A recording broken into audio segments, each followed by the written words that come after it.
Hello everyone. आज हम आपका आराध्या की बुक में पार्ट 16 है जिसे पढ़ेंगे, जो कि है आपका अश्वमेध का घोड़ा। चलिए स्टार्ट करते हैं।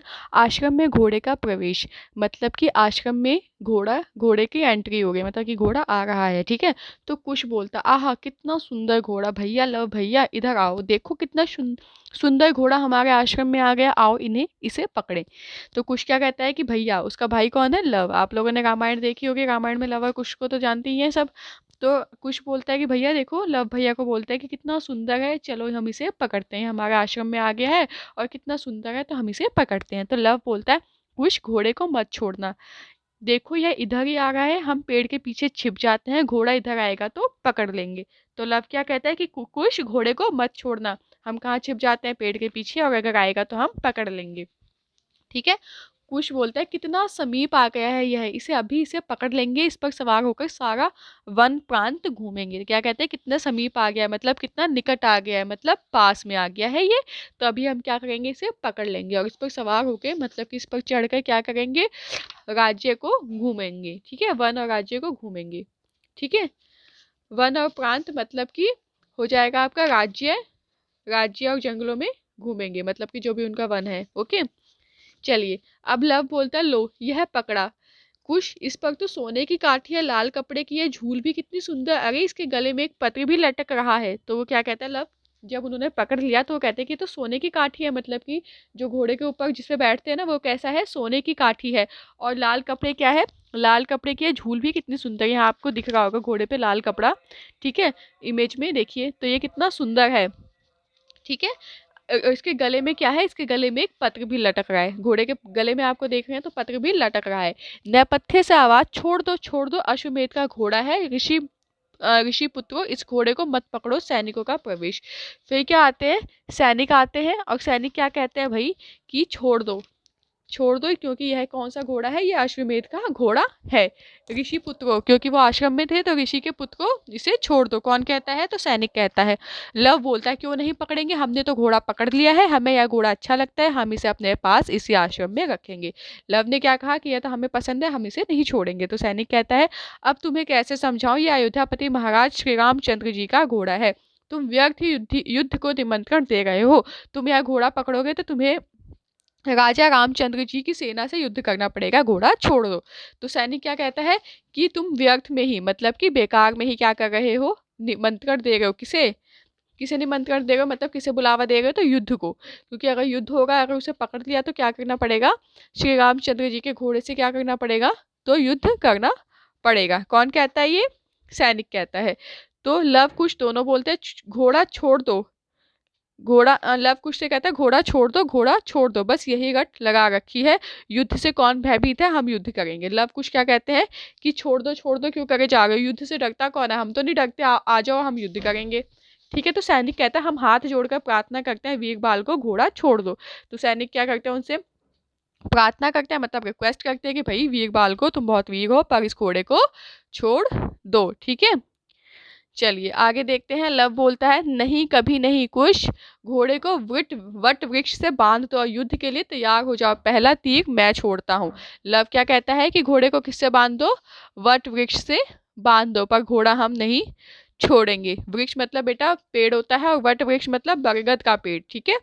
तो युद्ध के लिए तैयार हो जाओ, पहला तीर मतलब पहला तीर मैं चलाता हूँ। धनुष पर तीर चढ़ाकर छोड़ता है, कुछ भी घोड़ा बांधकर आ जाता है। कुछ क्या बांध के आ जाता है? घोड़ा कहाँ पे? बरगद के पेड़ पे, आई मीन बरगद के पेड़ से बांध देता है।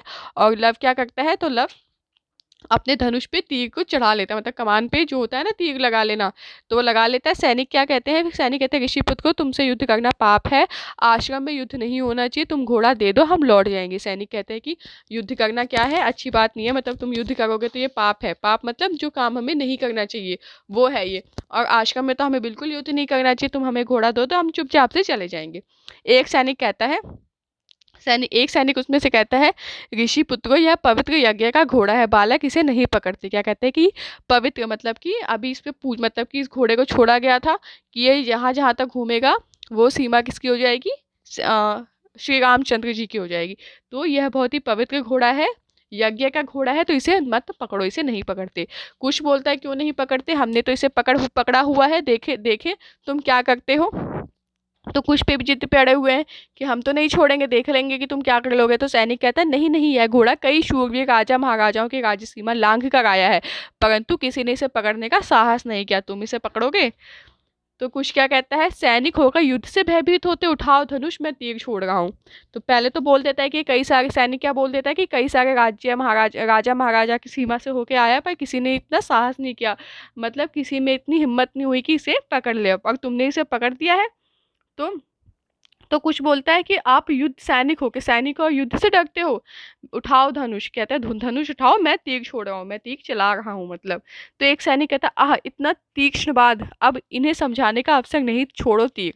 दोनों तरफ से घमासान युद्ध, सैनिक भागने लगते हैं। तो एक सैनिक क्या कहता है कि इतना तीक्ष्ण बात मतलब इतना तीखा तेज नोक वाला, ठीक है, मतलब कि जो लगे तो सीधा इंसान मर ही जाए, इतना तीक्ष्ण बाण है। अब इन्हें समझाने का कोई अवसर नहीं, मतलब कि अब हम इसे नहीं समझाएंगे, छोड़ो तीर, हम ठीक है युद्ध करते हैं। तो दोनों तरफ से लड़ाई होने लगती है।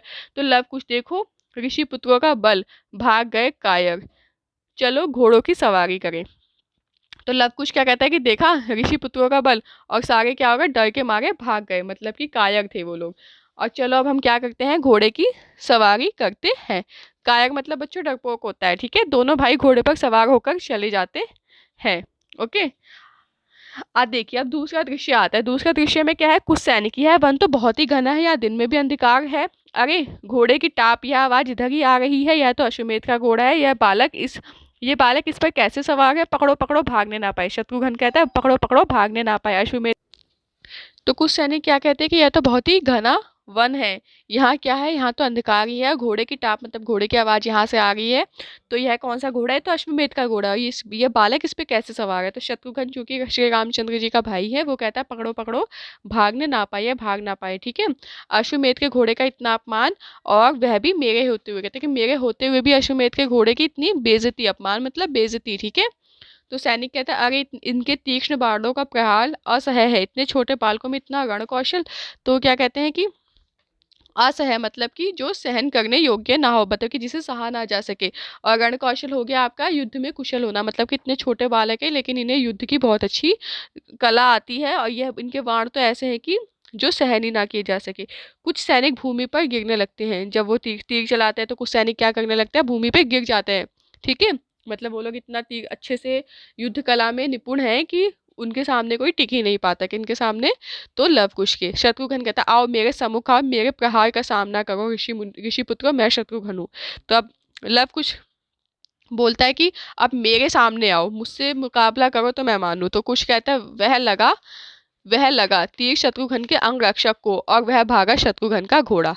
अरे अब सामने तो कोई है ही नहीं।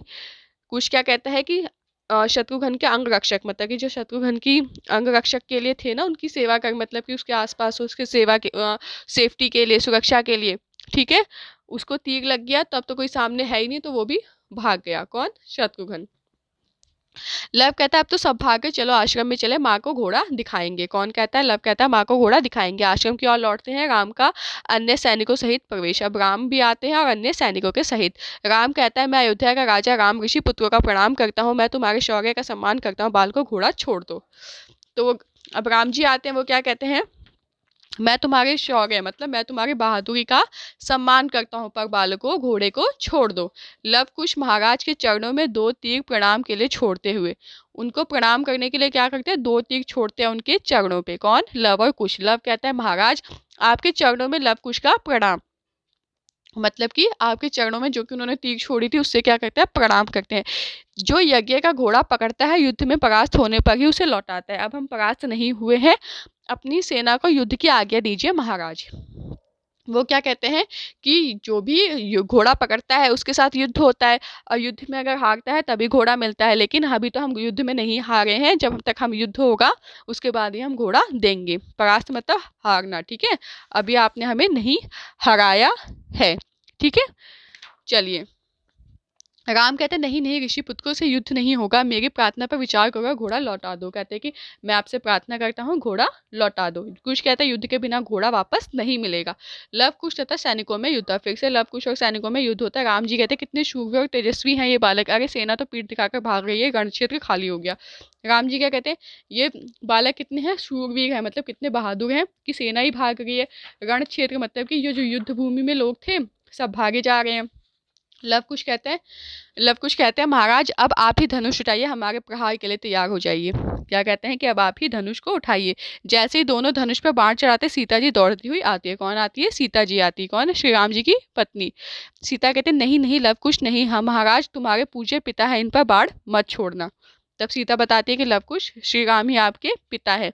लव कुश कहते हैं पिता अम्मा यह क्या कह रही हो, अयोध्यापति श्री रामचंद्र जी हमारे पिता। राम कहते हैं मैं इन तेजस्वी बालकों का पिता। सीता सीता ऐसे कौन कहते हैं, राम कहते हैं। लव और कुश भागकर अपने पिता के चरणों में गिर पड़ते हैं। श्री रामचंद्र जी उन्हें गले से लगा लेते हैं। राम कहते हैं इतने शूरवीर और शक्तिशाली बालक मेरे पुत्र, आज मैं धन्य हो गया। वो खुश हो जाते हैं कि मेरे पुत्र इतने बहादुर और शक्तिशाली हैं। लव कुश कहते हैं महाराज हमें क्षमा कीजिए, पिताजी हमें क्षमा कीजिए, हमें माफ़ कर दीजिए। कौन कहते हैं, लव और कुश कहते हैं। ठीक है, तो इस पार्ट में बस इतना ही था। चलिए अब हम इसके क्या देख लेते हैं, इसके बुक वर्क को देख लेते हैं। तो इस पर सवार होकर डैश घूमेंगे। कहाँ घूमेंगे, तो वन प्रांत में। क्या होगा इसका बच्चों, वन प्रांत में। लव कुश ने क्या कहा था कि जब हम घोड़ा पकड़ लेंगे तो कहाँ घूमेंगे, वन और प्रांत में। कुश इस पर तो सोने की डैश है, तो क्या है, सोने की काठी है, लाठी थोड़ी होगा, सोने की काठी है। ठीक है, जिस पे लोग बैठते हैं घोड़े पे काठी लगा के, तो वो होगा। इसके गले में एक डैश भी लटक रहा है। क्या लटक रहा है, इसके गले में एक पत्र भी लटक रहा है। ठीक है, घोड़े को डैश से बांध दो। तो किससे बांध दो, तो वट वृक्ष मतलब कि बरगद के पेड़ से बांध दो। ठीक है, अब देखिए दूसरा है आपका टिक और रॉन्ग, मतलब सही और गलत बताना है। लव कुश घोड़े को आश्रम में रखना चाहते थे, तो क्या होगा, रखना चाहते थे, बताइए। तो हाँ, ठीक है। दूसरा अश्वमेध के घोड़े को पकड़ना, युद्ध को निमंत्रण देना था, बताइए, ये भी होगा हाँ इसका। ठीक है, दोनों बालक युद्ध में परास्त हुए बिना घोड़े लौटाने को तैयार थे, नहीं। तीसरे का होगा आपका नहीं। राम ने बालकों को आदेश दिया कि वे घोड़ा छोड़ दें, सही। आदेश दिया था ना, पर वो नहीं छोड़ रहे थे फिर भी। चलिए गा देखते हैं, सही विकल्प के आगे आपको क्या लगाना है, टिक लगाना है। आश्रम में आया हुआ घोड़ा देखकर कुश के मन में कैसा भाव हुआ, कुश के मन में कैसा भाव हुआ, बताइए। आश्रम में घोड़ा देख के आया तो कुश के मन में भाव हुआ कि, तो इसका होगा बच्चों, तो उसे कैसा भाव हुआ था, तो आश्चर्य का भाव हुआ था। ठीक है, अब देखिए लव कुश घोड़े पर सवार होकर कहाँ घूमना चाहते थे, तो वन प्रांत में घूमना चाहते थे। अश्वमेध यज्ञ का घोड़ा पकड़ने वाला उसे कब लौटाता है, तो युद्ध में परास्त होने पर ही लौटाता है। ठीक है, अब बताइए, अब आपके क्वेश्चन आंसर आते हैं। लव कुश कौन थे और कहाँ रहते थे, तो लव कुश कौन थे, लव कुश श्री रामचंद्र जी के बेटे थे, और कहाँ रहते थे, तो आश्रम में रहते थे। अश्वमेध का घोड़ा से क्या अभिप्राय है, ये घोड़ा किसने छोड़ा था, तो यह घोड़ा किसने छोड़ा था, तो यह घोड़ा छोड़ा था श्री रामचंद्र जी ने। और अश्वमेध के घोड़े से अभिप्राय है कि घोड़ा जहाँ जहाँ तक विचरण करेगा वह क्षेत्र यज्ञ कराने वाले का हो जाएगा। मतलब कि श्री रामचंद्र जी का ने घोड़ा छोड़ा था, तो वो घोड़ा जहाँ तक जाएगा वो राज्य किसके अंदर में आ जाएगा, तो वो आ जाएगा श्री रामचंद्र जी के। अब देखिए लव कुश ने अश्वमेध घोड़ा क्यों पकड़ा, लव कुश ने क्यों पकड़ा था, क्योंकि लव कुश को बहुत ही अच्छा लगा था। उन्होंने सोचा था कि अब हम इसमें घूमेंगे, वन प्रांत घूमेंगे। लव कुश ने श्री रामचंद्र जी पर बाण नहीं चलाया, उनसे क्षमा मांगी। क्यों, क्योंकि उन्हें पता चल गया था कि यह अब उनके पिता है, इसलिए उन्होंने उनसे क्षमा मांगी। ठीक है, तो ये हो गए आपके क्वेश्चन आंसर भी। इस चैप्टर में बस इतना ही। Thank you.